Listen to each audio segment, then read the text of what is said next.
എയ്മൻ TV network Christian internet channel. സുവിശേഷീകരണത്തിന്റെ വ്യത്യസ്ത മുഖം തേടിയുള്ള യാത്ര.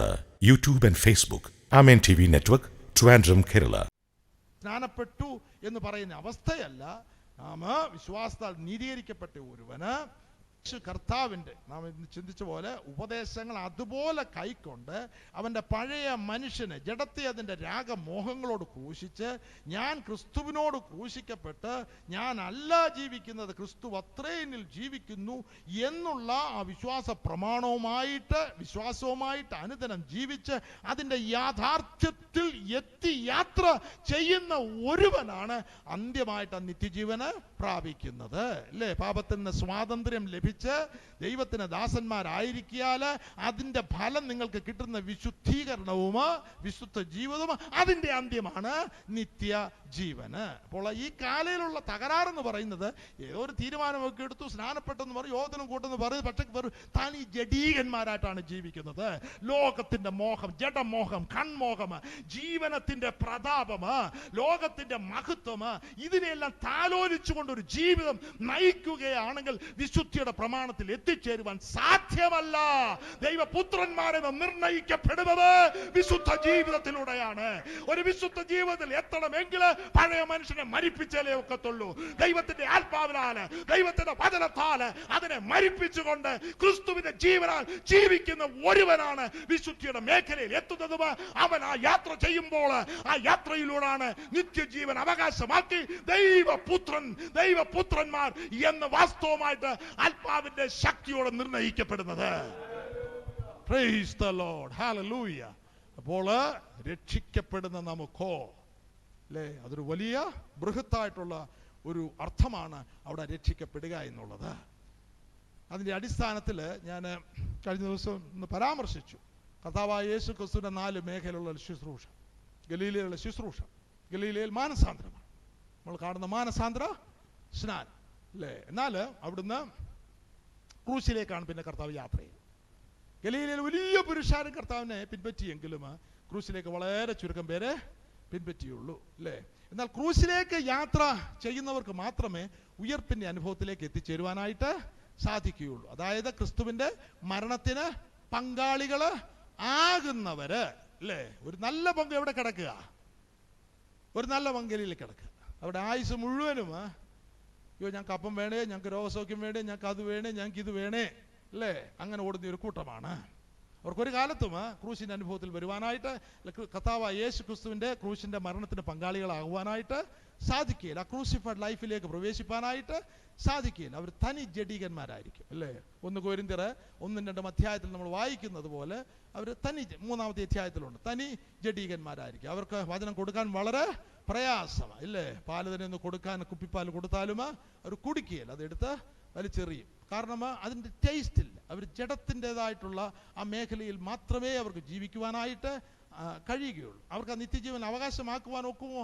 വചനപ്രകാരം നോക്കുമ്പോൾ ഒക്കുകയില്ലെന്നാണ്, ഇന്ന് സാധ്യമല്ല എന്നാണ് ദൈവത്തിൻ്റെ വചനം നമ്മെ പഠിപ്പിക്കുന്നത്. സ്തോത്രം. എന്നാൽ ക്രൂശിലേക്ക് യാത്ര ചെയ്യുന്ന ഒരു കൂട്ടർക്കാണ് ഞാൻ കഴിഞ്ഞ ദിവസം ഓർപ്പിച്ചു അപ്പോസ്തല പ്രവർത്തികളിലെ വാക്യം. തന്നോടുകൂടെ ഗലീലയിൽ നിന്ന് യെരുശലേമിലേക്ക് യാത്ര ചെയ്ത ഒരു കൂട്ടത്തിന് മാത്രമേ ഉയർത്തെഴുന്നേറ്റ കർത്താവ് പ്രത്യക്ഷപ്പെട്ടുള്ളൂ. മറ്റാർക്കും തന്നെ വെളിപ്പെടുത്തില്ല.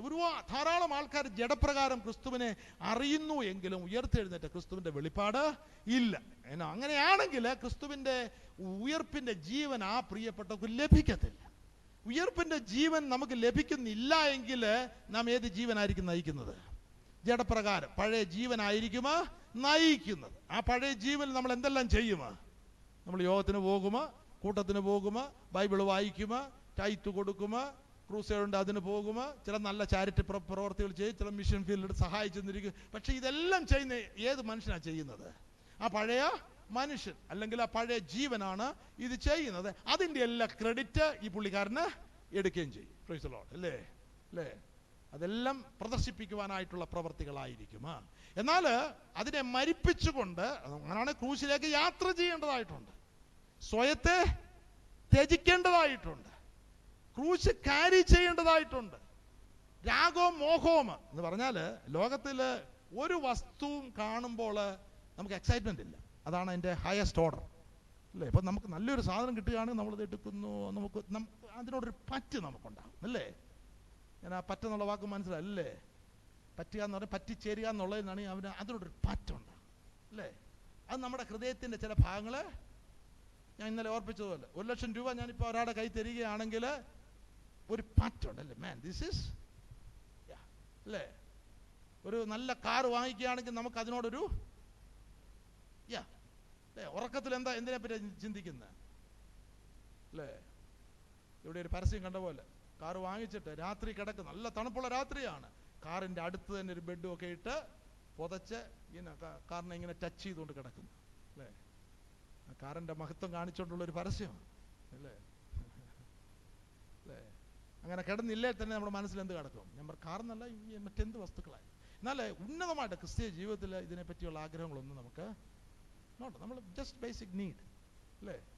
ഇച്ചിരി ആഹാരം വേണം, പിന്നെ തലയായിക്കാൻ ചെറിയ ഒരു സ്ഥലം വേണം, പ്രൈസ് ദി ലോർഡ്, ഹല്ലേലൂയ. എന്താണ് ഇടുന്നത്, ഏത് കാറാണ് ഓടിക്കുന്നത്, ഏത് വീട്ടിലാണ് താമസിക്കുന്നത്, എന്ത് ജോലിയാണ്, ഓക്കെ. കാരണം എന്തുവാ? നമ്മളൊരു പരദേശ മോക്ഷയാത്രയില്ല, പ്രൈസ് ദി ലോർഡ്, ഹല്ലേലൂയ. ഇവിടെ നമുക്ക് നിലനിൽക്കുന്ന നഗരമോ ഇല്ല. അത് വലിയ വെളിപ്പാടാണ്. ആ വെളിപ്പാട് കിട്ടുമ്പോഴാണ് ഈ യാത്ര അനുഗ്രഹമാകുന്നത്. Oh hallelujah, hallelujah, hallelujah, hallelujah. അല്ല ഇവിടെ പറ്റിച്ചേർന്ന് കിടക്ക്, മുൻപോട്ട് യാത്രയില്ല. Praise the Lord, praise the Lord. സ്വർഗീയമായിട്ടുള്ള വെളിപ്പാട് അല്ലേ? അബ്രഹാം തുടങ്ങിയ വിശ്വാസ വീരന്മാര് അവർ കൂടാരങ്ങളിൽ പാർത്തുകൊണ്ട് ദൈവം ശില്പിയാൻ നിർമ്മിച്ചതും അടിസ്ഥാനങ്ങളുള്ള പട്ടണത്തിന് വേണ്ടി കാത്തിരുന്നത് പോലെ അവർ സ്വർഗീയമായതിനെ, അധികം നല്ലതിനെ കാക്ഷിച്ചതുപോലെ അതൊരു സ്വർഗീയ വെളിപ്പാടാണ് ദൈവമക്കളെ. ആ വെളിപ്പാടിൽ യാത്ര ചെയ്യുമ്പോഴാണ് ഈ യാത്ര സുഗമമാകുന്നത്. അവിടെ പകയില്ല, അവിടെ പിണക്കമില്ല, അവിടെ അസൂയയില്ല, അവിടെ ദ്രവ്യാഗ്രഹമില്ല. അവിടെ സ്വർഗീയ സ്വഭാവങ്ങളില്, ദിവ്യ സ്വഭാവങ്ങളില് കൂട്ടാളികളായിക്കൊണ്ട് യേശു കാണിച്ചതായിട്ടുള്ള ആ ജീവിത മാതൃകയില് ഒരു ജയ ജീവിതം നയിക്കുകയാണ്. Praise the Lord, hallelujah, hallelujah.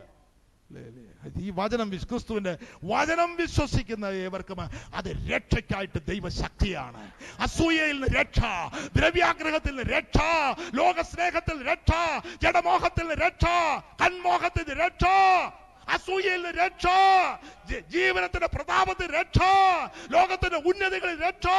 കാരണം അവരുടെ ദർശനം, അവരുടെ ഹൃദയ ദൃഷ്ടികള് സ്വർഗീയമായതാണ് കാണിക്കുന്നത്. അവര് ഈ ലോകക്കാരല്ല. ഈ ലോകത്തിൽ അവർക്ക് നിലനിൽക്കുക ഒന്നുമില്ല. അവർ വ്യക്തമായിട്ട് മുൻപിൽ വെച്ചിരിക്കുന്ന ഓട്ടം സ്ഥിരതയോട് ഓടുകയാണ്. ആ വലിയ ഭാരം വഹിച്ചുകൊണ്ടല്ല അവർ ഓടുന്നത്, ലോകത്തിന്റെ പാപം വഹിച്ചുകൊണ്ടല്ല അവർ ഓടുന്നത്. അവരുടെ മുൻപില് വിശുദ്ധ ജീവിതം എന്നുള്ളത്, ക്രിസ്തു കാണിച്ചതായിട്ടുള്ള ആ ജീവിത മാതൃക കണ്ടുകൊണ്ട് വിശ്വാസത്തിന്റെ നായകനും പൂർത്തി വരുത്തുന്ന യേശുവിനെ ശ്രദ്ധ വെച്ചുകൊണ്ട് ആ പൊന്നു കാൽപാദങ്ങൾ പിൻപറ്റുന്ന ഒരു കൂട്ടം അവരാണ് ലക്ഷ്യത്തിലേക്ക് എത്തിച്ചേരുന്നത്. Praise the Lord, hallelujah. വിശ്വസിക്കുന്ന ദൈവമക്കൾ കരങ്ങൾ ഉയർത്തി ദൈവത്തെ സ്തുതിച്ചാട്ടെ. Hallelujah, glory to God, hallelujah, hallelujah. Praise the Lord. 17ാമത്തെ വാക്യം വായിച്ചാട്ടെ. അതിൽ ദൈവത്തിന്റെ നീതി വിശ്വാസം ഹേതുവായി വിശ്വാസത്തിനായി കൊണ്ടും വെളിപ്പെടുന്നു. നീതിമാൻ വിശ്വാസത്താൽ ജീവിക്കുമെന്ന് എഴുതിയിരിക്കുന്നു. ഇന്നലെ വിശ്വാസമുള്ള നീതീകരണം എന്നുള്ള വിഷയം നാം പഠിച്ചപ്പോൾ ഈ വാക്യം നാം എടുത്ത് വായിച്ചാൽ, അതിൽ ദൈവത്തിന്റെ വചനത്തില് ദൈവത്തിന്റെ നീതി വിശ്വാസം ഹേതുവാണ്. മനുഷ്യന്റെ പ്രവൃത്തിയാല് ഒരുവനും നീതീകരിക്കപ്പെടുകയില്ല. നീതീകരിക്കുന്നവൻ ഒരുവൻ, പരിശുദ്ധനായ ദൈവം. എന്നാൽ ആ നീതീകരണത്തിലേക്ക് നമുക്ക് വരണമെങ്കിൽ വിശ്വാസം, ക്രിസ്തുവിന്റെ വചനത്താൽ ഉളവാകുന്ന വിശ്വാസം. ഓക്കെ, അതിന്റെ റോമാലേഖനം 3-ാമത്തെ അധ്യായം 23 പോലുള്ള വാക്യങ്ങൾ വായിച്ച വിശ്വാസമുള്ള നീതീകരണം നാം ഇന്നലെ ചിന്തിച്ചപ്പോൾ ഈ ഭാഗം വായിക്കുവാനായിട്ട് കഴിഞ്ഞില്ല. ഒരു വ്യത്യാസവുമില്ല. എല്ലാവരും പാപം ചെയ്ത് ദൈവ തേജസ് ഇല്ലാത്തവരായി തീർന്നു. അവന്റെ കൃപയാൽ, യേശുക്രിസ്തു ദൈവത്തിന്റെ കൃപയാൽ, ക്രിസ്തുവേശുവിലെ വീണ്ടെടുപ്പ് മൂലം സൗജന്യമായത്ര നീതീകരിക്കപ്പെടും. ഒരു പ്രവൃത്തിയുമില്ല അല്ലേ? നമ്മുടെ പ്രവൃത്തികളല്ല, നമ്മുടെ പുണ്യപ്രവർത്തികളല്ല, ഇല്ല, നമ്മുടെ ഡോളർ അല്ല. സ്തോത്രം. ക്രിസ്തു യേശുവിലെ വീണ്ടെടുപ്പ് മൂലം, അത് ദൈവത്തിന്റെ കൃപയാലാണ് ആ വീണ്ടെടുപ്പ് നമുക്ക് ദൈവം അനുവദിച്ചത്, നമുക്ക് സാധ്യമാക്കി തീർത്തത്. എന്നാൽ നമ്മുടെ ഭാഗത്ത് നിന്ന് ക്രിസ്തുവിന്റെ വചനത്താൽ ഉളവാകുന്ന വിശ്വാസത്താൽ അത് ഏറ്റെടുക്കുമ്പോഴാണ് നീതീകരണത്തിലേക്ക് നാം പ്രവേശിക്കുന്നത്. വായിച്ചാട്ടെ 25. വിശ്വസിക്കുന്നവർക്ക് അവൻ തന്റെ രക്തം മൂലം പ്രായശ്ചിത്തമാകുവാൻ ദൈവം അവനെ പരസ്യമായി നിർത്തിയിരിക്കുന്നു.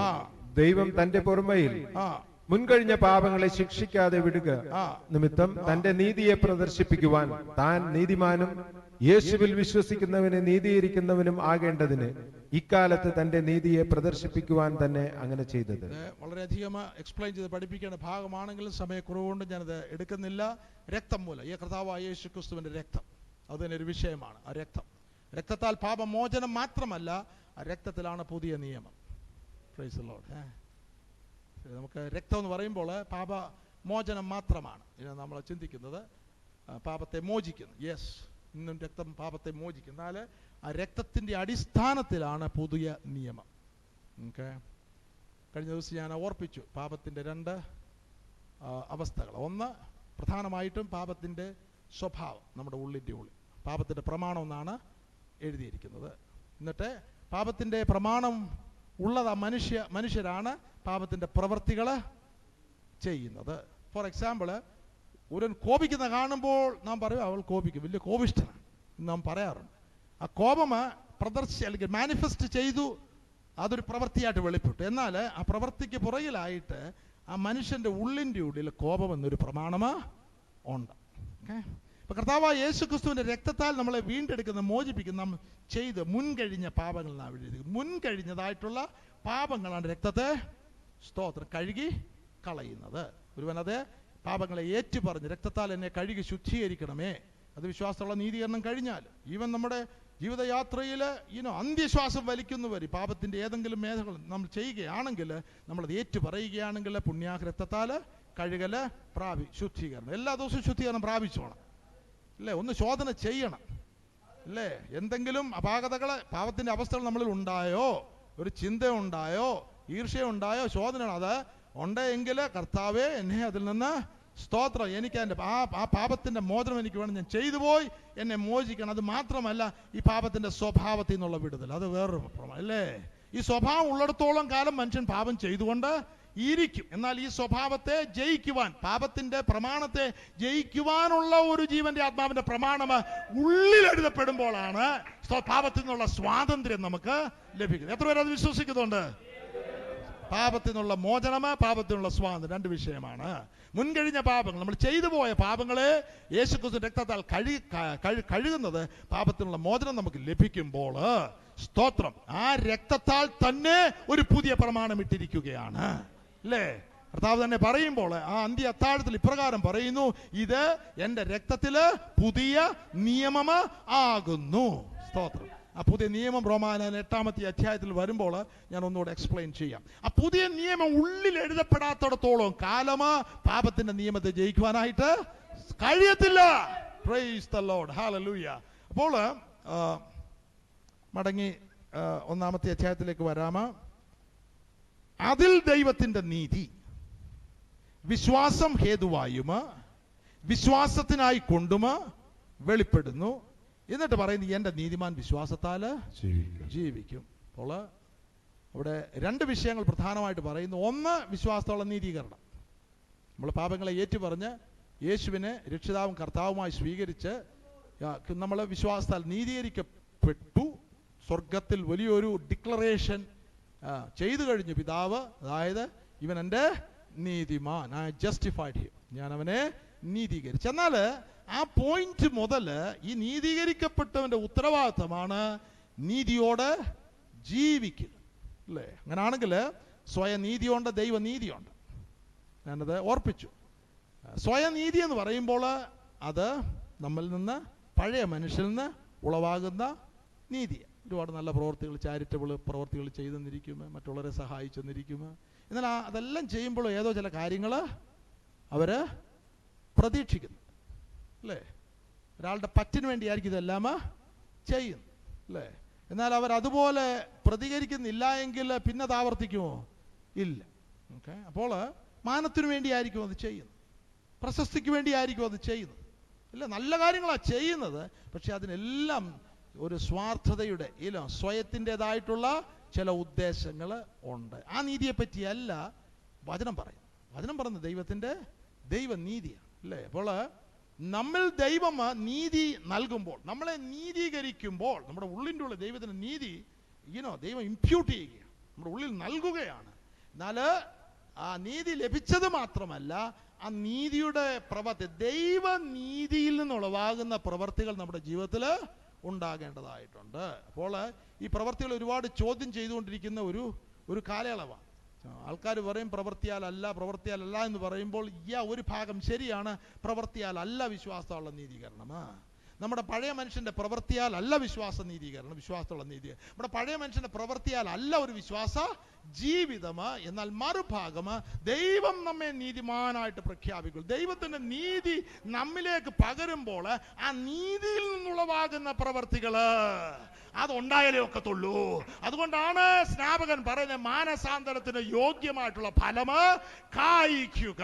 ഫലം കായ്ച്ചാലേ ഒക്കത്തുള്ളൂ, അല്ലേ? എന്തിനാ ദൈവം നമ്മളെ വിളിച്ച് വേർതിരിച്ചിരിക്കുന്നത്? ഫലം കായ്പാനായിട്ടാണ്. എന്താണ് ആ ഫലം?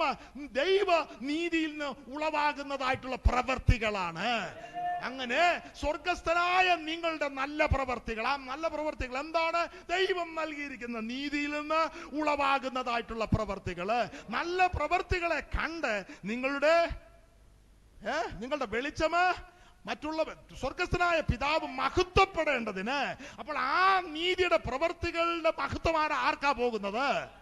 ദൈവത്തിനാണ് ആ മഹത്വം പോകുന്നത്. Praise the Lord, hallelujah. ആ മഹത്വത്തിലൂടെ അവിടെ പറഞ്ഞു, നിങ്ങളുടെ പ്രകാശം, നിങ്ങളുടെ വെളിച്ചം മറ്റുള്ളവരുടെ മുമ്പിൽ പ്രകാശിക്കട്ടെ.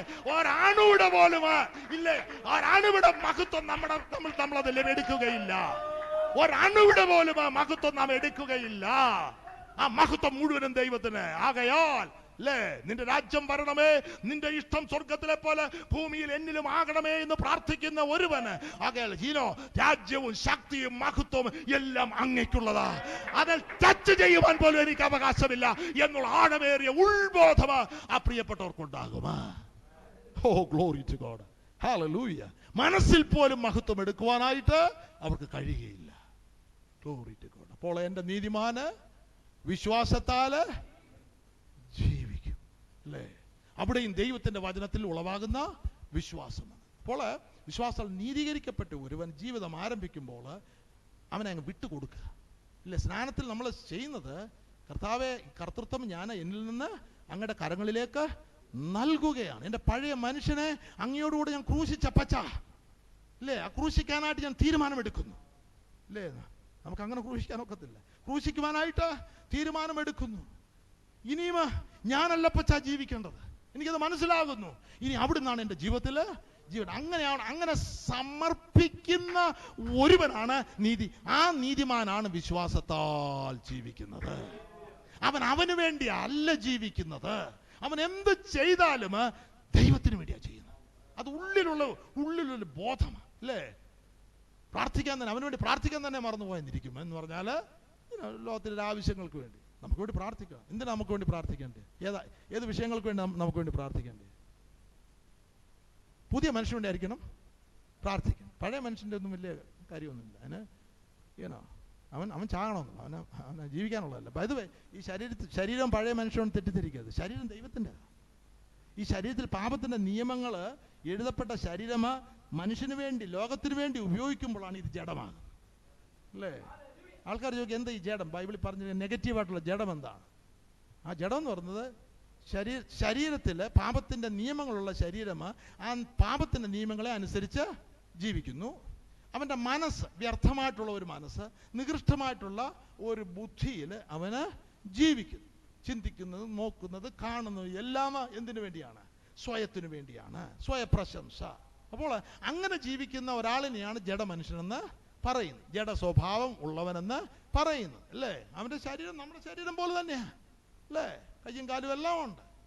എന്നാൽ ദൈവമക്കൾക്ക് വരേണ്ടത് ഈ ശരീരം അങ്ങ് ദൈവത്തിന് കൊടുക്കുക, അല്ലേ? മറ്റേത് പാപത്തിന് അധീനമാക്കിയ ഒരു ശരീരമാണ്, അല്ലേ? പാപത്തിൽ ജീവിക്കുവാൻ അനുവദിക്കുന്ന ഒരു ശരീരമാണ്. അതാണ് ജഡമനുഷ്യൻ, ജഡ സ്വഭാവം. എന്നാൽ ആ ശരീരം ഒരുവൻ അങ്ങനെ ജീവിക്കുന്ന ഒരുവന് ഈ സത്യം മനസ്സിലാക്കിയിട്ട് സ്തോത്രം, കർത്താവേ അങ്ങയോട് ക്രൂശിക്കപ്പെടുവാനായിട്ട് ഞാൻ എൻ്റെ ജീവിതത്തെ സമർപ്പിക്കുന്നു. ആ പഴയ മനുഷ്യന് അല്ലേ, ഇനി എനിക്ക് ജീവിക്കുന്ന ആരാ? ക്രിസ്തുവാ അല്ലേ? മരിക്കുന്നത് ലാഭം. ഏതാ മരിക്കുന്ന ലാഭം? ഏതാ? ജഡ മനുഷ്യൻ മരിക്കുന്നത്. പ്രൈസ് ദി ലോർഡ് അല്ലേ? മനസ്സിലാവുന്നുണ്ടല്ലേ? ജഡ മനുഷ്യൻ മരിക്കുന്നത് എനിക്ക് ലാഭമാ, എങ്കിൽ മാത്രമേ ക്രിസ്തു ജീവിക്കത്തുള്ളൂ അല്ലേ? അപ്പോൾ കർത്താവ് ജീവിക്കുമ്പോൾ ഈ ശരീരത്തിന്റെ പൂർണ്ണ ഉത്തരവാദിത്തം, അധീനത, ആധിപത്യം, ഇതിനകത്തൊരു ത്രോൺ റൂം. ആ ത്രോൺ റൂമിൽ ദൈവത്തിന്റെ ആത്മാവ് ഇരുന്നു കൊണ്ട് ഈ ജീവിതത്തെ നയിക്കുവാൻ തുടങ്ങുമ്പോൾ, ഈ ശരീരത്തെ നയിക്കുവാൻ തുടങ്ങുമ്പോൾ അവനാണ് ആത്മമനുഷ്യന്, അവനാണ് ദൈവ മനുഷ്യന് അല്ലേ? ശരീരം ഒന്നു തന്നെയാ, എന്നാൽ ശരീരം ആർക്കാണ് അധീനമായിരിക്കുന്നത്? മനസ്സ് ആർക്കാണ് അധീനമായിരിക്കുന്നത്? ആ അനുഭവത്തിൽ നിന്ന്, ആ ശരീരത്തിൽ നിന്ന്, ആ മനസ്സിൽ നിന്ന് ഒരു രൂപാന്തരം ഉണ്ടായിട്ട് ദൈവത്തിന് നമ്മളിൽ പ്രവർത്തിപ്പാനായിട്ട്, ദൈവം നമ്മളിൽ ചിന്തിക്കുവാനായിട്ട്, ദൈവത്തിന്റെ ഹിതം നമ്മളിൽ നിറവേറുവാനായിട്ട് നാം നമ്മെ തന്നെ ദൈവത്തിന് വേണ്ടി സമർപ്പിക്കുമ്പോൾ അവിടെയാണ് നമ്മൾ യാഥാർത്ഥ്യത്തിൽ എത്തിച്ചേരുന്നത്. എന്റെ നീതിമാൻ എങ്ങനെയാ ജീവിക്കുന്നത്? വിശ്വാസത്താൽ ജീവിക്കുക. ആ ജീവൻ ഏത് ജീവനാണ്? വചനത്തിൽ ഉളവാകുന്ന, ക്രിസ്തുവിന്റെ വചനത്തിൽ ഉളവാകുന്നതായിട്ടുള്ള ജീവനാണ്. ആ ജീവൻ സ്വാർത്ഥം അന്വേഷിക്കുകയില്ല. ആ ജീവൻ സ്വയത്തിന് വേണ്ടി അല്ല ജീവിക്കുന്നത്. ആ ജീവന് ഈ ലോകത്തിന് വേണ്ടി അല്ല കരുതുന്നത്. ആ ജീവൻ, ക്രിസ്തുവിന്റെ ജീവന് നിത്യമായിട്ടുള്ള ഒന്നിനു വേണ്ടി ലാക്കിലേക്ക് ഓടുകയാണ്. ആ ജീവൻ കാണുന്നത് സ്വർഗീയമായിട്ടുള്ളതാണ് കാണുന്നത്. ലോകത്തിന് വേണ്ടി അവരുടെ കണ്ണുകൾ അടഞ്ഞിരിക്കുകയാണ്. അവന്റെ ഹൃദയദൃഷ്ടികൾ പ്രകാശിച്ചിട്ട് അവന്റെ വിളിയാലുള്ള, ദൈവത്തിന്റെ വിളിയാലുള്ള ആശ ഇന്നതെന്ന് അവൻ മനസ്സിലാക്കുകയാണ്. വിശുദ്ധന്മാരില് ദൈവത്തിന്റെ അവകാശത്തിന്റെ മഹിമ തരം എന്താണെന്നുള്ളത് അവൻ മനസ്സിലാക്കുകയാണ്. ഹല്ലേലൂയ. വിശുദ്ധന്മാരിൽ വിശ്വസിക്കുന്നവർ വ്യാപരിക്കുന്ന ദൈവത്തിന്റെ ശക്തിയുടെ അളവറ്റ വലിപ്പം ഇന്നതെന്ന് അവൻ മനസ്സിലാക്കുകയാണ്. ആ അളവറ്റ ശക്തി എന്താണ്? പാപത്തെയും ലോകത്തെയും ജഡത്തെയും സാത്താനെയും ജയിക്കുവാൻ തക്കവണ്ണമുള്ള ദൈവത്തിന്റെ വ്യാപാര ശക്തി, ഉയർന്ന ശക്തിയാണ്. അതാണ് അവനെ ഭരിച്ചു നടത്തുന്നത്. Glory to God. Hallelujah. എന്റെ നീതിമാൻ വിശ്വാസത്താൽ ജീവിക്കുക. എന്റെ നീതിമാൻ വിശ്വാസത്താൽ നിന്ന് ഉളവാകുന്നതാ ക്രിസ്തുവിന്റെ ജീവനില് ജീവിക്കുക. ഇനി ജീവിക്കുന്നത് ഞാനല്ലോ, ക്രിസ്തുവത്രേ എന്നിൽ ജീവിക്കുന്നു. ആ ജീവിതത്തിലേക്ക് നമ്മെ എത്തിച്ചേർക്കുവാനായിട്ടാണ് സ്തോത്രം കർത്താവായ യേശു ക്രിസ്തു ഈ ഭൂമിയിൽ വന്ന് നമുക്ക് വേണ്ടി പരമയാഗം ആയത്. കരങ്ങൾ ഉയർത്തി ദൈവത്തെ സ്തുതിച്ചാട്ടെ.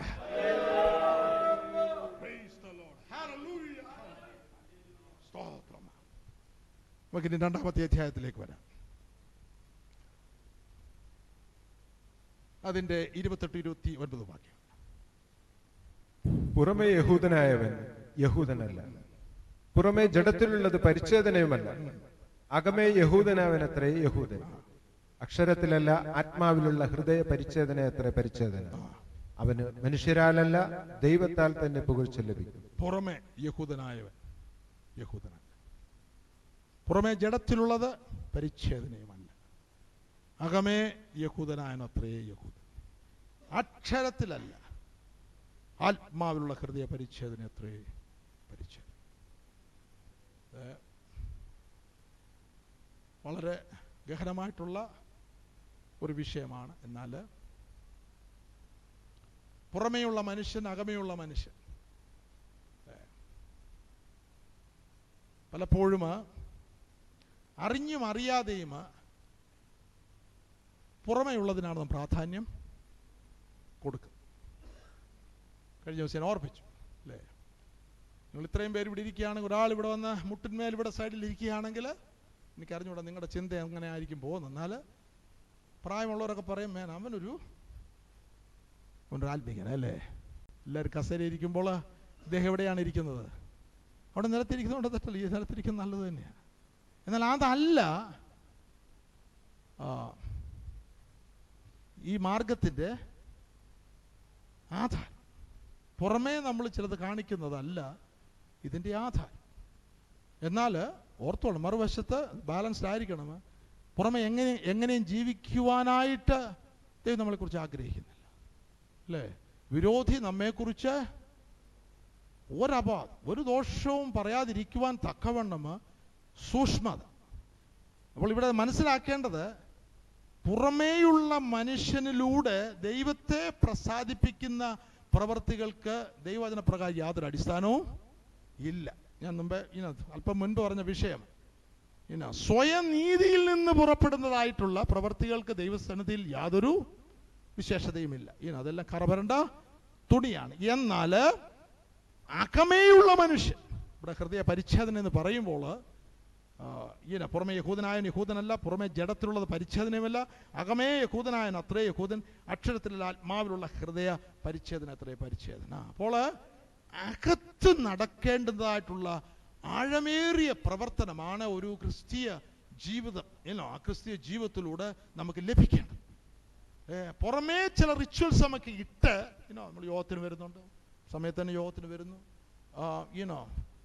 ഒരു ഞായറാഴ്ചയും മുടങ്ങുന്നില്ല, മറ്റു കൂട്ടങ്ങൾക്കെല്ലാം കൂടി വരുന്നുണ്ട്. ഇതെല്ലാം നല്ല കാര്യമാണെങ്കിലും നമ്മുടെ അകമേ ഈ പരിച്ഛേദന ഉണ്ടാകുന്നില്ല എങ്കിൽ അതെല്ലാം പരീശന്മാരുടെ സ്തോത്രം നീതിയാണ്, പരീശന്മാരുടെ പ്രവർത്തികൾ ആണ്. അത് ദൈവം കർത്താവ് കാണുമ്പോൾ അങ്ങനെയുള്ളൊരു കപടഭക്തിക്കാരെന്നാണ് വിളിക്കുന്നത്. അപ്പോൾ ഈ നാളുകളിൽ നമ്മുടെ ജീവിതത്തിന് ശോധന ചെയ്യണം. ഈ അകത്ത് പ്രവർത്തികൾ നടക്കുന്നുണ്ട്, പരിച്ഛേദന അല്ലേ? അകത്തെന്താണ് നാം ക്യാരി ചെയ്യുന്നത്? അപ്പോൾ നമ്മുടെ ഉള്ളിൽ അനേക സാധന സാമഗ്രികൾ നമ്മൾ ക്യാരി ചെയ്യുന്നുണ്ട് അല്ലേ? അനേക വിഷയങ്ങൾ നമ്മുടെ ഉള്ളിലുണ്ട്. ഇപ്പം നിങ്ങളിവിടെ ഇരിക്കും, നിങ്ങളുടെ ഉള്ളിൽ അനേക വിഷയങ്ങളുണ്ട് അല്ലേ? ചില പ്രശ്നങ്ങളായിരിക്കും, ചില പ്രശ്ന പരിഹാരങ്ങൾക്ക് വേണ്ടി നിങ്ങൾ ചിന്തിച്ചുകൊണ്ടിരിക്കുകയായിരിക്കും. ചിലർക്ക് യോഗത്തിന് വന്നാൽ അങ്ങ് കാൽക്കുലേറ്റ് ചെയ്യുക. എന്താ കാൽക്കുലേറ്റ് ചെയ്യുന്നത്?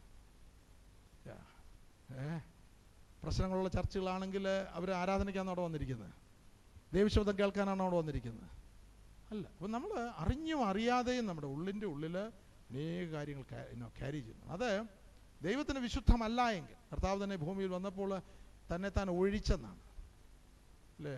തന്നെ എംറ്റിയാക്കി അല്ലേ? സ്വർഗീയമായതെല്ലാം, സ്വർഗത്തിൻ്റെ അനേക അധികാരങ്ങൾ ദൈവത്തിന് ഉണ്ടായിരുന്നു. ഞാൻ ഫോർ എക്സാമ്പിൾ സ്വർഗീയ മേഖലയിൽ കർത്താവ് സർവ്വവ്യാപിയാണ്. എന്നാൽ ഭൂമിയിൽ വന്നപ്പോൾ തന്നെ ഒഴിച്ചു. അത് ആ ശക്തി എടുത്ത് അവിടെ വെച്ചു. ഹല്ലേലൂയ. കർത്താവ് ഉറങ്ങിയതായിട്ട് നമ്മൾ കാണുന്നല്ലേ? സ്വർഗത്തിലുള്ളവന് മയങ്ങുന്നില്ല. എന്നാൽ കർത്താവ് ഭൂമി വന്നപ്പോൾ ഈവൻ ആ ബോട്ടിൽ കിടന്ന് ഞാനത് കഴിഞ്ഞ ദിവസം ഓർത്തു അല്ലേ? മനുഷ്യന് ആവശ്യത്തിന് ഉറക്കമൊക്കെ കിട്ടണം അല്ലേ? കർത്താവ് വളരെ ബിസി ആയിരുന്നെങ്കിലും ബോട്ടിൽ പോകുന്ന സമയത്ത് താൻ ഉറങ്ങി അല്ലേ? കർത്താവിന് വിശന്നു നമ്മൾ വായിക്കുന്നു. ഉപവാസം കഴിഞ്ഞപ്പോൾ വിശന്നു നമ്മൾ കാണും അല്ലേ? കർത്താവ് ശമരിയിലൂടെ കടന്നു പോയപ്പോൾ ദാഹിച്ചു എന്ന് നമ്മൾ കാണും. ഓക്കെ, അങ്ങനെയാണെങ്കിൽ ഇതെല്ലാം ഈ മർത്യ സ്വഭാവങ്ങളെല്ലാം താന് സ്വർഗീയമായത്, തൻ്റെ ആ സ്വർഗത്തിൻ്റെ ആട്രിബ്യൂട്ട്സ് അനേകം മിക്കവാറും എല്ലാം ഒഴിഞ്ഞു വെച്ചിട്ട് താനൊരു പാത്രം, ഒരു വെറും പാത്രമായിട്ടാണ് ഈ ഭൂമിയിലേക്ക് വരുന്നത്. സ്തോത്രം. ആ വെറും പാത്രം എന്ന് പറഞ്ഞാൽ എന്താണ്? മുഴുവൻ പിതാവിൻ്റെ ഹിതം. തനിക്ക് ഒരു അജണ്ടയും ഇല്ല. ഉണ്ടായിരുന്നോ? തനിക്ക് സ്വന്തമായിട്ടൊരു അജണ്ടയും ഇല്ല. പിതാവ് എന്ത് പറയുന്നു അല്ലേ? അതുകൊണ്ടാണ് പിതാവിൻ്റെ ഹിതം എന്നുള്ളത് കർത്താവ് ഊന്നി നിന്റെ രാജ്യം വരണമെന്ന്, നിന്റെ ഇഷ്ടമ, നിന്റെ ഹിതമ സ്വർഗത്തിലെ പോലെ ഭൂമിയിലും നമ്മളിൽ ഓരോ കർത്താവ് പഠിപ്പിക്കുമ്പോൾ എന്നോട് കർത്താവേ കർത്താവേ എന്ന് വിളിക്കുന്ന യവനുമല്ല, സ്വർഗസ്ഥനായ എൻ്റെ പിതാവിൻ്റെ ഇഷ്ടം ചെയ്യുന്നവൻ അത്രേ സ്വർഗരാജ്യത്തിൽ കടക്കുന്നു. അയ്യോ, കടക്കാൻ ഉള്ള തീരുമാനം അതാ സ്വർഗരാജ്യത്തിന്, അതായത് പിതാവിൻ്റെ ഇഷ്ടം അല്ലേ? നമുക്കത് വേർതിരിച്ചറിയുവാൻ പോലും ഇന്നത്തെ ലോകത്തിന്, ദൈവമക്കൾക്ക് അറിഞ്ഞുകൂടാ. പിതാവിൻ്റെ ഇഷ്ടമാണോ ഞാൻ ചെയ്യുന്നത്, അതോ എൻ്റെ ഇഷ്ടമാണോ അല്ലേ? ഞാൻ നോക്കുമ്പോൾ എല്ലാം അവരുടെ ഇഷ്ടമാണ് ചെയ്യുന്നത്. എത്ര പേര് മുട്ടുമേയിരുന്ന് കരഞ്ഞ് പ്രാർത്ഥിക്കുന്നു, കർത്താവേ അവിടുത്തെ ഹിതം. എവ്രി മോർണിംഗ് പ്രാക്ടീസ് ചെയ്യണം. എവ്രി ഡേയിൽ എല്ലാം ഞാൻ കഴിഞ്ഞ ദിവസം ഓർപ്പിച്ച് എല്ലാം എഴുതി വെച്ചിട്ടുണ്ട് നമ്മൾ ആ ദിവസം ചെയ്യേണ്ടത് അല്ലേ? അത് മാത്രമേ നടക്കാം. അങ്ങനെയാണെങ്കിൽ പിതാവിൻ്റെ ഹിതത്തിനു വേണ്ടി ഒരു വലിയ വാഞ്ച നമ്മിൽ ഉണ്ടായി, അത് ജീവിതത്തിൻ്റെ എല്ലാ മേഖലകളും ഓരോ ദിവസവും അത് സ്തോത്രം. രാവിലെ പ്രാർത്ഥിക്കുന്ന മാത്രമല്ല, ഉച്ചയാകുന്ന സമയത്തോടെ നോക്കണം, കർത്താവേ അവിടുത്തെ ഹിതത്തിന് വിരുദ്ധമാണ് ഞാൻ എന്തെങ്കിലും ചിന്തിച്ച് സംസാരിച്ചുവെങ്കിൽ എന്നോട് ക്ഷമിക്കണമേ. അങ്ങനെ നമ്മുടെ ഹൃദയവാഞ്ച കർത്താവ് എന്നെ നോക്കുന്നത്. നാം എത്രത്തോളം ഇത് ആഗ്രഹിക്കും അല്ലേ? ഒരു ദൈവ മനുഷ്യനായി തീരുവാനായിട്ട് നമ്മുടെ ആഗ്രഹത്തിൻ്റെ അളവനുസരിച്ചാണ് ദൈവം നമുക്ക് കൃപ നൽകുന്നത്. മനസ്സിലാകുന്നുണ്ടല്ലോ അല്ലേ? അപ്പോൾ ആ ആഗ്രഹം എന്ന് പറയുമ്പോൾ ഞാൻ വെറൊരു ആഗ്രഹമല്ല. ഒരാൾ തേഴ്സ്റ്റി, ദാഹിച്ചിരിക്കുന്ന ഒരുവന് എപ്രകാരം വെള്ളത്തിന് വേണ്ടി ആഗ്രഹിക്കുന്നുവോ ആയതുപോലെ ഇപ്പോൾ നമ്മുടെ പ്രാർത്ഥനയുടെ വിഷയങ്ങൾ, പ്രാർത്ഥന രീതികൾ, അതെല്ലാം സ്വർഗീയമായത് പ്രാപിക്കുവാനായിട്ടുള്ള ആഗ്രഹം, അല്ലേ? പ്രാർത്ഥന, യാചന, അത് പരിശുദ്ധനായ ദൈവം, ഹൃദയത്തിനെ ശോധന ചെയ്യുന്ന ദൈവം അത് കാണുമ്പോൾ അതിനനുസരണമായിട്ടാണ് കൃപ നൽകുന്നത്. അപ്പോഴേ നമുക്കറിയാം, സമർത്താവെ എന്നെ സമർപ്പിക്കുന്നു, എല്ലാവരും പ്രാർത്ഥിക്കുന്നുണ്ട്. പക്ഷെങ്കിൽ എന്തെങ്കിലും മനസ്സിൽ വെച്ചുകൊണ്ടാണോ പ്രാർത്ഥിക്കുന്നത്, അല്ലേ? പലപ്പോഴും സമർപ്പണം പ്രാർത്ഥിച്ചങ്ങ് ഒരു ചെറിയ ആഗ്രഹം വന്നെന്നിരിക്കും. പക്ഷെങ്കിൽ റൂം കഴിയുമ്പോൾ, അല്ലെങ്കിൽ ആ മീറ്റിംഗ് കഴിഞ്ഞ് ആ പ്രാർത്ഥന കഴിഞ്ഞിട്ട് വീണ്ടും നമ്മുടെ സ്വന്തം ഹിതത്തിലേക്ക് തിരിയുന്നതായിട്ടുള്ള അവസ്ഥ. അപ്പോൾ പുറമേ ഉള്ളതല്ല, അകമേ ഒരു വലിയ അതായത് സമാപന കൂടാരം പണിയുമ്പോൾ ആ പണിയുടെ മാതൃക കർത്താവ് കൊടുക്കുമ്പോൾ ആദ്യം നിയമപ്പെട്ടതിൻ്റെ കാര്യമാണ് പറയുന്നത്, അല്ലേ? യാഗപീഠത്തിൻ്റെ കാര്യമോ പ്രാകാരത്തിലുള്ള ഒന്നുമല്ല. ആദ്യം എവിടെയാണ് തുടങ്ങുന്നത്? നിയമപ്പെട്ടമാണ് ഏറ്റവും ഉള്ളിൽ അതിവിശുദ്ധ സ്ഥലത്തിരിക്കുന്ന ഉപകരണം, അല്ലേ? ആയതുപോലെ നമ്മുടെ ജീവിതത്തിലും കർത്താവ് പണി എവിടെ ആദ്യം ആരംഭിക്കുന്നത്? ഉള്ളിൽ ആരംഭിക്കും. വീണ്ടും ജനനത്തിൻ്റെ പ്രമാണം അതാ, ഉള്ളിൽ ദൈവത്തിൻ്റെ ആത്മാവ് നമ്മുടെ ഉള്ളിലേക്ക് എന്നിട്ട് ഉള്ളിൽ വെറുതെ ഒരു തീരുമാനമാണെങ്കിൽ ഈ സംഭവം നടക്കുന്നു. വെറുതെ ഇപ്പം ആരോ കഴിഞ്ഞ പ്രാവശ്യം പറഞ്ഞല്ലോ, ആ നല്ല പാട്ടും അവിടുത്തെ ലൈറ്റും ഇതെല്ലാം കൂടെ കണ്ടു കഴിഞ്ഞപ്പോഴത്തേക്ക് ഒരു വലിയൊരു അനുഭൂതി വരും കേട്ടോ. അനുഭൂതിയിൽ അവിടുന്ന് ഓടി മുന്നച്ചത് എന്തിനാ? സ്നാനപ്പെടാനായിട്ടല്ലേ? പക്ഷെ എന്താണ് പുള്ളി അതിനു വേണ്ടി ഓടിച്ചത്? അവിടുത്തെ ആ സ്റ്റേജ് സെറ്റിംഗ് സോ ബ്യൂട്ടിഫുൾ, അല്ലേ? പിന്നെ ഈ പാട്ടിനൊക്കെ വലിയ പവറാ, മ്യൂസിക്കിന് വലിയ പവറാ. നമ്മുടെ ഇമോഷനെ തട്ടുന്നതാണ് മ്യൂസിക്. അതായത് ഇവിടെ മ്യൂസീഷ്യൻ ഇരിപ്പുണ്ട്, അദ്ദേഹത്തോട് ചോദിച്ചാൽ നമുക്ക് നല്ല ക്ലാസ് വേണേ തരും. സ്വന്തം അല്ലേ? നല്ലപോലെ ഉപകരണങ്ങൾ ഉപയോഗിക്കുന്ന ആൾ ഉണ്ട് ഇവിടെ, അല്ലേ? അദ്ദേഹത്തിന് അറിയാം. ഇപ്പം പുള്ളിക്ക് ഇപ്പോൾ ഗിറ്റാറൊക്കെ എടുക്കുന്നുണ്ടെന്ന് തോന്നുന്നു വല്ലപ്പോഴും, അല്ലേ? അതെ, സ്നാനപ്പെട്ട് കഴിഞ്ഞൊന്നും ഗിറ്റാറെ തുടത്തു പോലും ഇല്ലായിരുന്നു, അല്ലേ? കാരണം there is a power behind it, അല്ലേ? ആരുടെ മോനാ, ആരുടെ തലമുറയാ ഗിറ്റാർ കണ്ടുപിടിച്ചത്? കൈയിൻ്റെ തലമുറ, ഷേത്തിൻ്റെ തലമുറയല്ല. സ്തോത്രം. ഷേത്തിൻ്റെ തലമുറയ്ക്ക് മ്യൂസിക് ഉണ്ടാക്കാനും സമയമില്ലായിരുന്നു. സ്തോത്രം. അവർ ദൈവത്തെ ആരാധിക്കുകയായിരുന്നു. സ്തോത്രം. Price the Lord. ഹല്ലേലൂയ.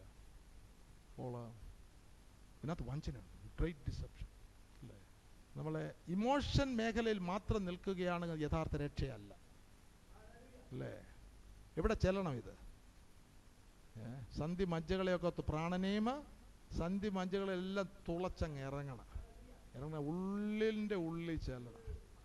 എന്നിട്ട് അതങ്ങോട്ട് ഹൃദയങ്ങളെയൊക്കെ അങ്ങോട്ട് ഭേദാഭേദങ്ങളെയൊക്കെ അങ്ങോട്ടൊന്ന് വിവേചിച്ച് അറിയും, അല്ലേ? ഇതിങ്ങനെ തുറന്ന് വെച്ച് അപ്പം നമ്മുടെ ഉള്ളിൻ്റെ ഉള്ളിൽ ചെല്ലുമ്പോഴാണ് പാപബോധം നമുക്കുണ്ടാകുന്നത്, അല്ലേ? മറ്റേത് ഇമോഷണൽ മേഖലയിൽ വേറൊരു തരംഗമാണ്, അത് യഥാർത്ഥമായിട്ടുള്ള പാപബോധം അല്ല. അപ്പോൾ അങ്ങനെ യഥാർത്ഥമായിട്ട് ദൈവത്തിൻ്റെ ആത്മാവ് ഉള്ളിലേക്ക് വരുന്ന ഒരുവൻ ഓർത്തുകൊള്ളണം. അങ്ങനെ വരുമ്പോൾ ആത്മാവ് ടെമ്പററി ആയിട്ട് വരാനല്ല ദൈവം ആഗ്രഹിക്കും, അല്ലേ?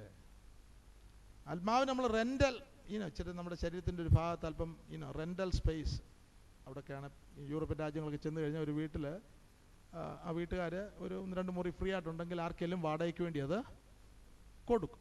പക്ഷേ അല്ല, വീടിപ്പോഴും ആരാ നിയന്ത്രിക്കുന്നത്? അവരോട് ഇറങ്ങിപ്പോകാൻ പറഞ്ഞാൽ ലീസ് പീരീഡ് കഴിഞ്ഞാൽ അത് റിന്യൂ ചെയ്യലെന്ന് പറഞ്ഞു കഴിഞ്ഞാൽ അവർക്കും വല്ല ഉത്തരവാദിത്തത്തിനെ പറ്റിയുണ്ടോ? ഒന്നുമില്ല. എന്ന് പറഞ്ഞതുപോലെ ഇപ്പം നമ്മൾ മാനസാന്തരപ്പെട്ടു സ്നാനപ്പെട്ടു എന്നൊക്കെ പറയുന്നു, ആത്മാവ് ഞങ്ങളുടെ ഉള്ളിലുണ്ട്, പിന്നെ ഞാൻ അല്പസ്ഥലം തരാമേ, പക്ഷേ അതൊരു ലീസായിട്ട് റെൻ്റലായിട്ട് വേണം. റെൻ്റൽ ചിലപ്പോൾ നമുക്ക് പൈസയും കിട്ടും, ഇച്ചിരി ആദായമുള്ള പരിപാടിയുമാണ്. അപ്പോൾ ആത്മാവ് നമ്മുടെ ഉള്ളിലൊക്കെ ഉണ്ടെങ്കിൽ റെൻ്റലാണെന്ന് പറഞ്ഞാൽ എന്ത് കിട്ടും? അല്പം ആദായമൊക്കെ കിട്ടും. താവേ എനിക്ക് അത് വേണം, എനിക്കിത് വേണം എന്നൊക്കെ നമുക്ക് പറയാം അല്ലേ? ആ കൃപാസനത്തിലൊക്കെ ഞാനൊന്ന് ചെല്ലട്ടെ, എനിക്ക് എന്താ കുറച്ച്. എന്നാൽ നമ്മുടെ ജീവിതത്തിൻ്റെ അധീനത, ജീവിതത്തിൻ്റെ അവകാശങ്ങൾ, അതായത് ഈ ശരീരത്തിൻ്റെ ആ പൂർണ്ണമായിട്ടുള്ള അധീനത്വം പരിശുദ്ധാത്മാവിന് നൽകുന്നില്ല എങ്കിൽ, പ്രൈസ് ദി ലോർഡ്, പരിശുദ്ധാത്മാവിന് നമ്മുടെ ജീവിതത്തിൽ യാതൊന്നും ചെയ്യുവാനായിട്ട് കഴിയത്തില്ല. ഇന്നലെ ഞാൻ ഓർപ്പിച്ചു, ഒരു രാജാവ് ഒരു ഡിവൈഡഡ് കിങ്ഡം ഭരിക്കുവാനായിട്ട് ആഗ്രഹിക്കുന്നില്ല. നിങ്ങൾക്ക് ദൈവത്തെയും മാമോനെയും സേവിപ്പാൻ ഒരേ സമയം സേവിപ്പാനായിട്ട് കഴിയും. ഒരുവനെ സ്നേഹിച്ച് മറ്റവനെ അപ്പോൾ നാം ഓർത്തുകൊള്ളണം, നമ്മുടെ ജീവിതത്തിൽ ഞാൻ യേശുവിന് വേണ്ടി ജീവനെ കൊടുത്തു എന്ന് പറഞ്ഞിട്ട് നാം നമ്മുടെ സ്വയത്തിനു വേണ്ടി ജീവിക്കുകയാണെങ്കിൽ പരിശുദ്ധാത്മാവിന് യാതൊരു കർത്തൃത്വവും നമ്മുടെ ജീവിതത്തിൽ ഇല്ല. പരിശുദ്ധാത്മാവിന് ഈ അകത്തെ ത്രോൺ റൂമുണ്ട്. നമ്മുടെ അകത്തൊരു ത്രോൺ റൂമുണ്ട് അല്ലേ? നമ്മുടെ അകത്തൊരു ത്രോൺ റൂമുണ്ട്, ഒരു രാജസിംഹാസനമുണ്ട്. അത് കംപ്ലീറ്റ് ആയിട്ട് പരിശുദ്ധാത്മാവിന് കൊടുത്തിട്ട് നാം അങ്ങ് ഗിവപ്പ് ചെയ്യും. അതായത് നമ്മൾ പരിശുദ്ധാത്മാവിൻ്റെ പ്രവൃത്തിക്ക് വേണ്ടി പരിശുദ്ധാത്മാവ് നമ്മളെ പൂർണ്ണമായിട്ട് നിയന്ത്രിച്ച് വഴി നടത്തുവാൻ വേണ്ടി നമ്മളെ വിധേയപ്പെടുത്തുമ്പോൾ അവിടെ അങ്ങനെയുള്ള ഹൃദയങ്ങളിൽ മാത്രമേ, അങ്ങനെയുള്ള ജീവിതങ്ങൾ മാത്രമേ പരിശുദ്ധാത്മാവ് തൻ്റെ പ്രവൃത്തികൾ ചെയ്യുകയുള്ളൂ. സ്തോത്രം, ഹല്ലേലൂയ. അവര് അങ്ങനെ ഇരിക്കുമ്പോൾ അവര് ബൈബിൾ വായിക്കാൻ തുടങ്ങുമ്പോൾ അവരുടെ ബുദ്ധിയല്ല അവിടെ പ്രവർത്തിക്കുന്നത്, ദൈവത്തിന്റെ ആത്മാവ് അത് വെളിപ്പെടുത്തി കൊടുക്കുകയാണ്. അത് വെറുതെ തലച്ചോറി കയറുന്നതായിട്ടുള്ള വചന ഭാഗങ്ങളല്ല, നമ്മുടെ ഉള്ളിന്റെ ഉള്ളിൽ മനുഷ്യനിൽ എഴുതപ്പെടുന്ന ജീവന്റെ ആത്മാവിന്റെ പ്രമാണമായിട്ട് തീരുകയാണ്. Glory to God, hallelujah.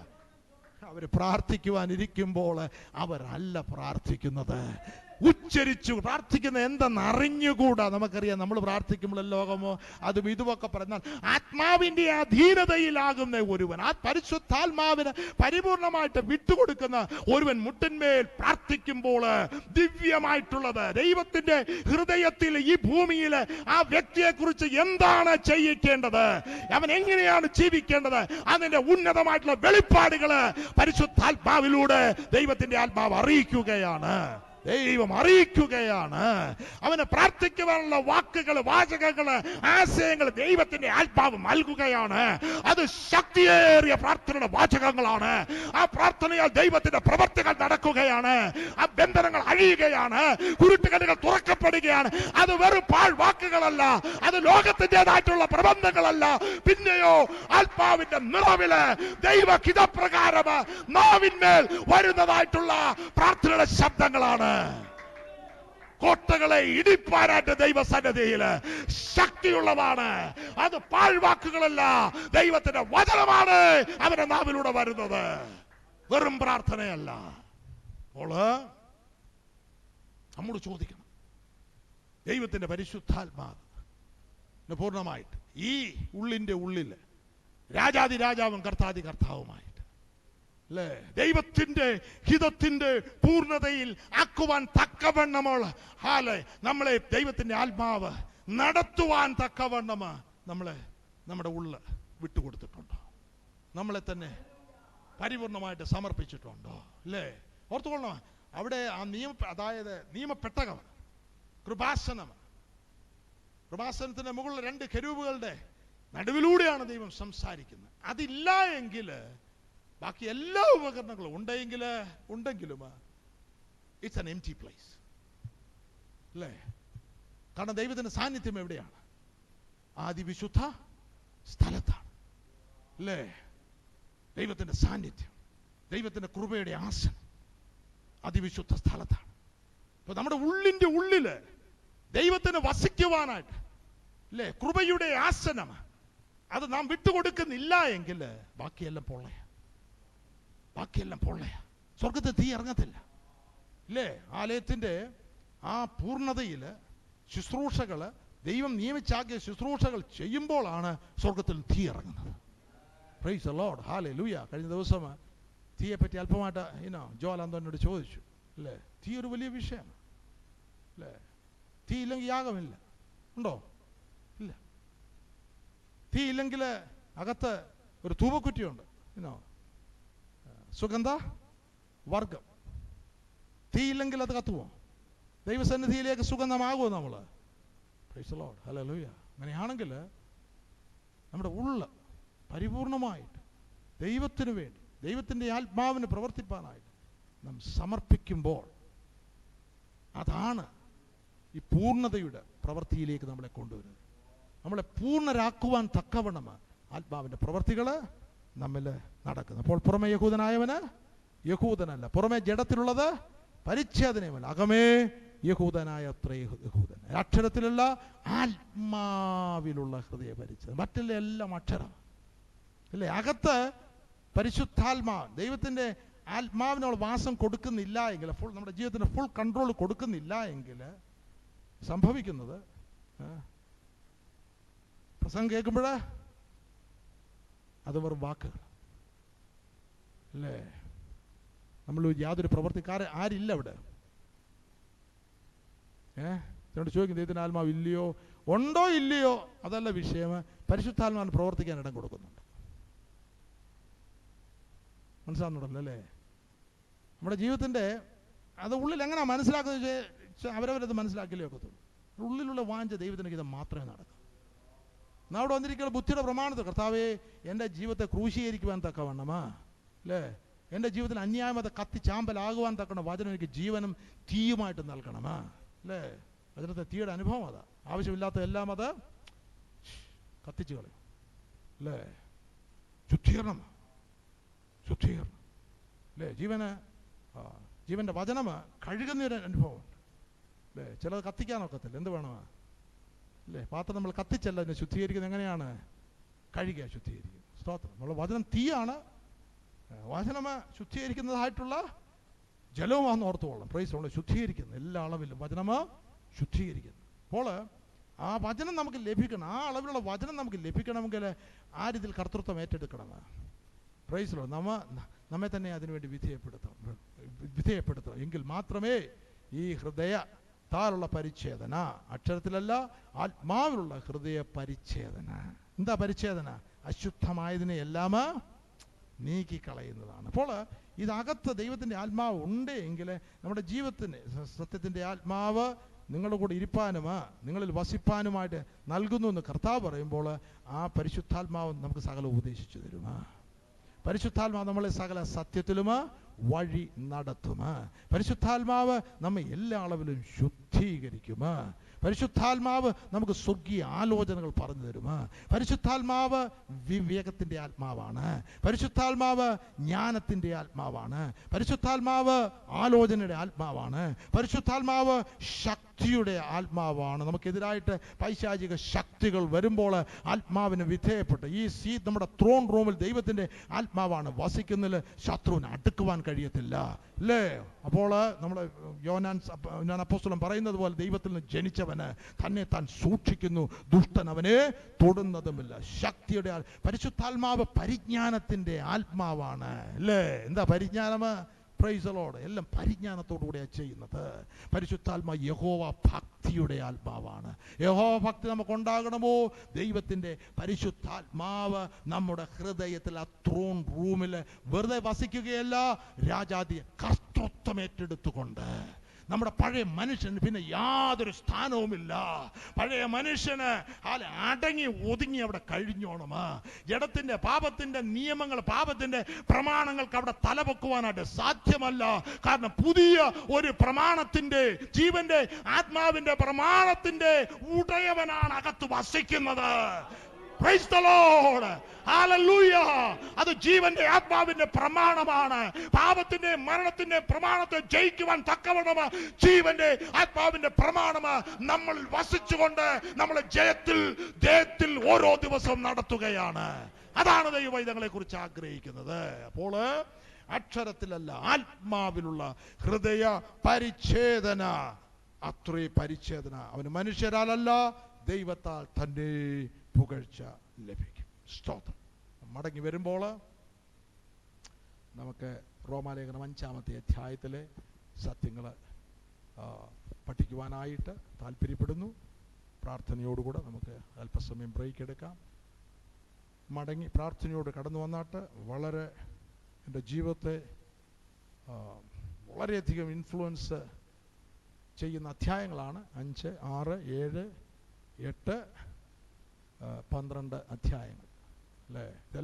എല്ലാം തന്നെ. എന്നാൽ 5-ാമത്തെ അധ്യായം പ്രത്യേകിച്ച് it's a very powerful chapter. പ്രാർത്ഥനയോടുകൂടെ നമുക്ക് പിരിയാമ.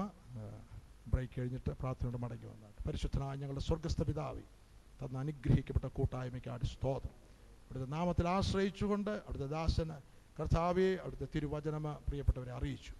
ഇത് ജീവനും ശക്തിയുമായിട്ട് ഹല്ലേലൂയ ദൈവ വഴികൾ വ്യക്തമായിട്ട് വെളിപ്പെടുത്തുവാൻ തക്കോണം പ്രകാശമായിട്ട് തീരുവാനായിട്ട് അവിടുത്തെ കൃപ ചെയ്യണം. ഹല്ലേലൂയ സ്തോത്രം. മടങ്ങി വന്ന് വീണ്ടും അവിടുത്തെ നിലനിൽക്കുന്ന സ്വർഗത്തിൽ എന്നേക്കും സ്ഥിരമായിരിക്കുന്ന വചനം ശ്രവിപ്പാൻ ധ്യാനിപ്പാൻ അവിടുന്ന് കൃപ ചെയ്യണം. നൽകിയ വലിയൊരു സമയത്തിനായിട്ട് സ്തോത്രം. യേശു ക്രിസ്തുവിന്റെ വലിയൊരു നാമത്തിൽ തന്നെ ആമേൻ.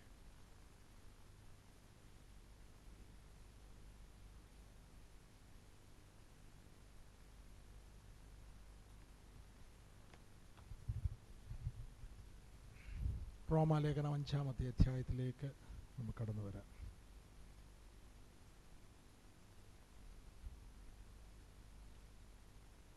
നാം ഈ ദിവസങ്ങളിൽ ക്രിസ്തുവേശുവിൽ പൂർണ്ണരാകുവാനായിട്ടുള്ള ഒരു ആത്മീക യാത്ര എന്നുള്ള വിഷയമാണല്ലോ ചിന്തിച്ചുകൊണ്ടിരിക്കുന്നത്. ദൈവത്തിൻ്റെ ഹിതത്തിൻ്റെ പൂർണ്ണതയിൽ എത്തിച്ചേരുവാനായിട്ടുള്ള ആത്മീകമായിട്ടുള്ള യാത്ര, സ്പിരിച്വൽ ജേണി.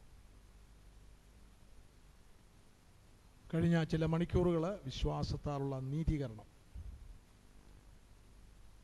എന്നുള്ള വിഷയം തിരുവചനത്തിലൂടെ നാം അല്പമായിട്ട് ചിന്തിച്ചു. അതേ തുടർന്ന് നമുക്ക് റോമാലേഖനം 5-ാമത്തെ അധ്യായത്തിൽ സമൃദ്ധിയായിട്ടുള്ള ജീവൻ,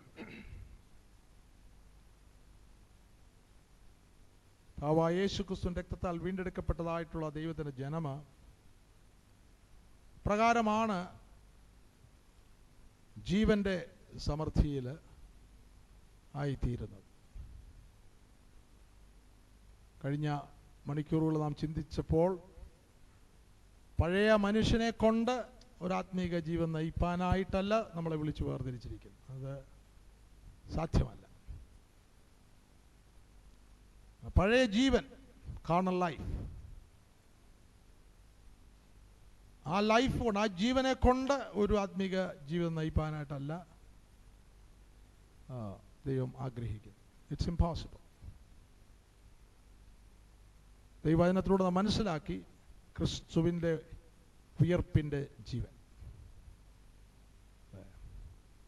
ജീവന്റെ ആത്മാവിൻ്റെ പ്രമാണത്തിൽ ദൈവാത്മാവിനാൽ ക്രിസ്തുവിൻ്റെ ജീവനിൽ ജീവിക്കുന്നതായിട്ടുള്ള ഒരു ജീവിതം. എങ്ങനെയാണ് അത് സാധ്യമായി തീരുന്നത്? അപ്പോൾ ഈ മർമ്മങ്ങൾ നമുക്ക് ഗ്രഹിക്കണമെങ്കിൽ ദൈവത്തിൻ്റെ വചനത്തിൽ നിന്ന് ഈ സത്യങ്ങൾ നാം ഗ്രഹിക്കേണ്ടതായിട്ടുണ്ട്. ആരംഭത്തിൽ പരിജ്ഞാനമില്ലായികയാൽ എൻ്റെ ജനമ നശിച്ചു പോകും. യേശു ക്രിസ്തു തന്നിൽ വിശ്വസിച്ച യഹൂദന്മാരോട് ഇപ്രകാരം ഉപദേശിക്കും: നിങ്ങൾ എൻ്റെ വചനത്തിൽ നിലനിൽക്കുന്നു എങ്കിൽ വാസ്തവമായ എൻ്റെ ശിഷ്യന്മാരായി സത്യം, ട്രൂത്ത് അറിയുകയും ആ സത്യം നിങ്ങളെ സ്വതന്ത്രരാക്കുകയും ചെയ്യും. പുസ്തകത്തിൽ എഴുതിയിരിക്കുന്നതായിട്ടുള്ള വാക്കുകളല്ല,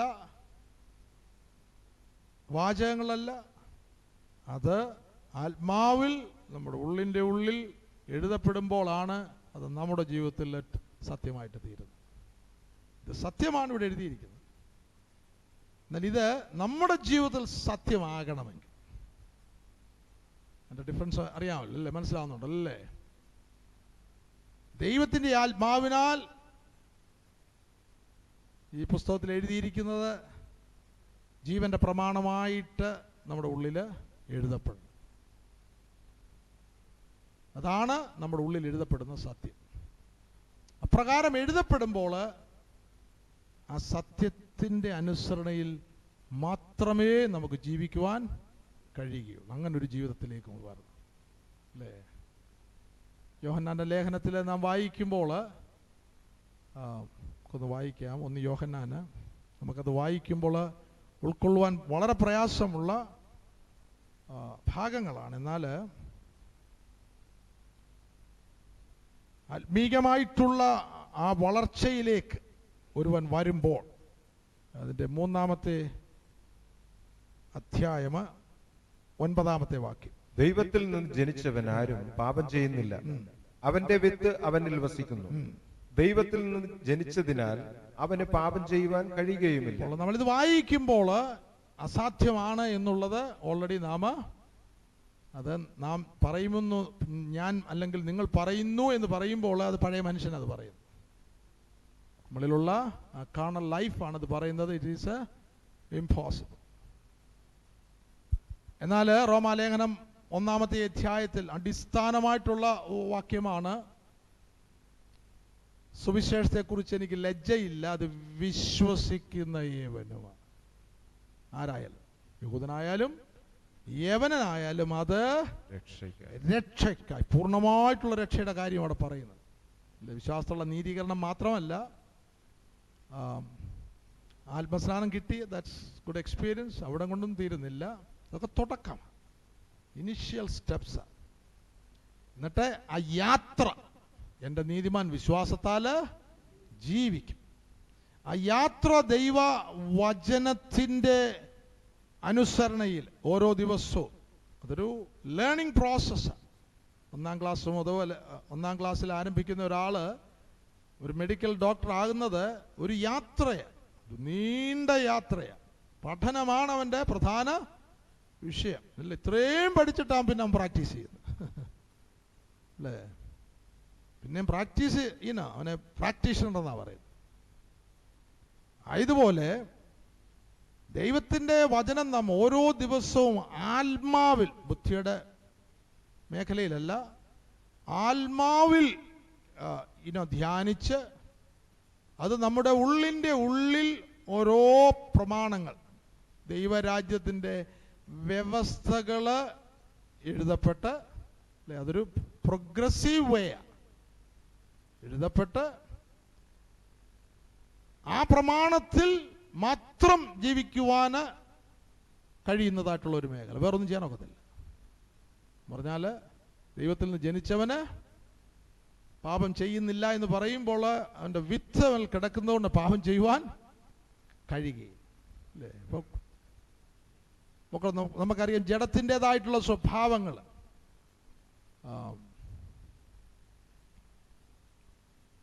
അത് സൗമ്യത ഇല്ലാത്ത ഒരാൾ, പൊതുവെ എല്ലാവരും ജഡമനുഷ്യൻ സൗമ്യത ഇല്ലാത്തവൻ. സൗമ്യതയോടെ ജീവിക്കാൻ കഴിയാത്ത ഒരു ജീവിതമാണ് മിക്കവാറും ജഡമനുഷ്യൻ്റെ ജീവിതം, അല്ലേ?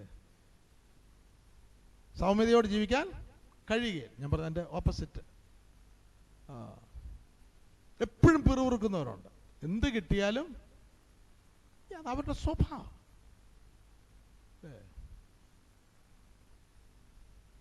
എന്തെങ്കിലും നെഗറ്റീവായിട്ട് കണ്ടുപിടിക്കും. അത് അകത്തെഴുതിയ സ്വഭാവം.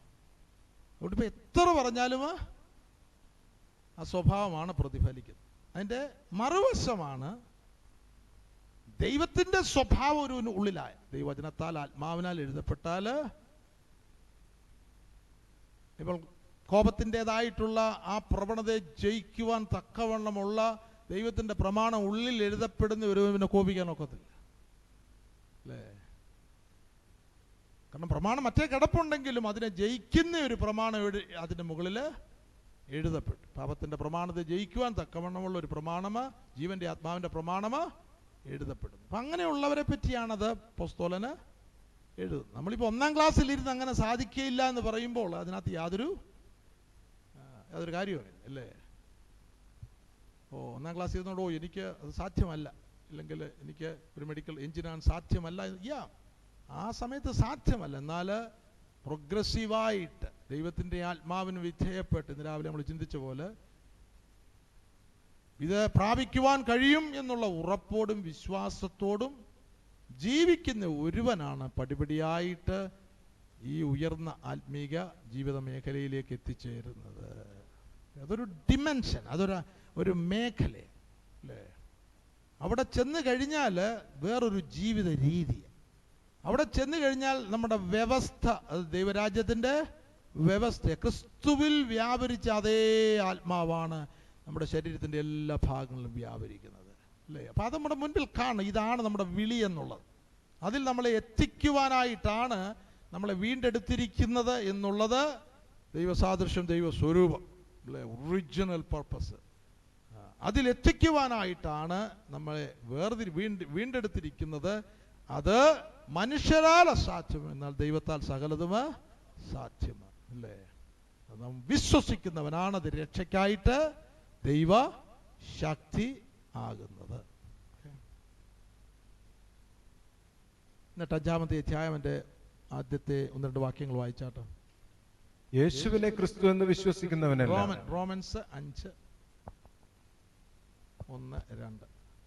വിശ്വാസത്താൽ നീതീകരിക്കപ്പെട്ടിട്ട് നമ്മുടെ കർത്താവായ യേശു ക്രിസ്തു മൂലം നമുക്ക് ദൈവത്തോട് സമാധാനമുണ്ട്. നാം നിൽക്കുന്ന ഈ കൃപയിലേക്ക് നമുക്ക് അവൻ മൂലം വിശ്വാസത്താൽ പ്രവേശനവും ലഭിച്ചിരിക്കുന്നു. നാം ദൈവതേജസ്സിന്റെ പ്രത്യാശയിൽ പ്രശംസിക്കുന്നു. വിശ്വാസത്താൽ നീതീകരിക്കപ്പെട്ടു. ആ വിഷയമാണ് നാം ചിന്തിച്ചുകൊണ്ടിരുന്നത്. നമ്മുടെ കർത്താവായ യേശു ക്രിസ്തു മൂലം നമുക്ക് ദൈവത്തോട് സമാധാനമാണ്. റെക്കൺസൈൽ എന്നൊരു വാക്കാണ് ഇംഗ്ലീഷിൽ. അത് നമ്മെ അറിയിക്കുന്നത് ദൈവവും മനുഷ്യനുമായിട്ട് ഒരു തരത്തിലും ചേരുവാൻ കഴിയാത്തതായിട്ടുള്ള ഒരവസ്ഥയാണ് പാപത്തിൻ്റെ അവസ്ഥ അല്ലേ. ദൈവത്തിന് മനുഷ്യനും അടുക്കുവാനായിട്ട് ആഗ്രഹിക്കുന്നു എങ്കിലും ദൈവം വിശുദ്ധനാകിയാൽ ഈ പാപത്തിൻ്റെ മേഖലയിലേക്ക് അടുക്കുവാനായിട്ട് കഴിയുന്നില്ല. മനുഷ്യനിലുള്ള അവൻ്റെ ദൈവവുമായിട്ട് ബന്ധപ്പെടുന്ന ആത്മാവ്, മനുഷ്യാത്മാവാണത്, അത് ചത്തുപോയതിനാൽ തിന്നുന്ന നാളിൽ നീ മരിക്കും അല്ലേ. അത് ഉള്ളിലെ ആത്മാവിനെ പറ്റിയാണത് എഴുതുന്നത്. അത് ആ ആത്മാവിൻ്റെ ഫാക്വൽറ്റി മരിച്ചു പോയത് കൊണ്ട് മനുഷ്യന് ദൈവത്തോട് അടുക്കുവാനായിട്ട് ഇംപോസിബിൾ അല്ലേ, ഇറക്കൺസൈലബിൾ, റെക്കൺസൈൽ ചെയ്യുവാൻ സാധ്യമല്ല. നമുക്ക് തന്നെ അറിയാം, ദൈവപൈതൽ ആയെന്ന് പറഞ്ഞാലും ഈ ആത്മീക വളർച്ചയിലേക്ക് നാം എത്തിച്ചേരുന്നില്ല എങ്കിൽ ജഡത്തോടായിരിക്കും എപ്പോഴും നമുക്ക് അഭിനിവേശം, ആകർഷണം അല്ലേ. നമ്മുടെ ഇൻക്ലിനേഷൻ എന്നൊരു വാക്കുണ്ട്. രക്ഷിക്കപ്പെട്ടു എന്ന് പറയുന്നു, എന്നാൽ ടി വിയുടെ മുൻപിൽ നമുക്ക് മണിക്കൂറുകൾ ഇരിക്കുക. പക്ഷെ ദൈവത്തിൻ്റെ വചനം തുറക്കുമ്പോൾ എന്ത് സംഭവിക്കുന്നു? ഉറക്കം വരുന്നു അല്ലേ. അതിന് താല്പര്യം. അതിൻ്റെ കാരണം നമ്മളിൽ ജന്മനാ നമുക്ക് ലഭിച്ചിരിക്കുന്ന പാപത്തിൻ്റെ പ്രവണതയാണ്. പാപത്തോടാണ് നമ്മുടെ ആഗ്രഹം അല്ലേ.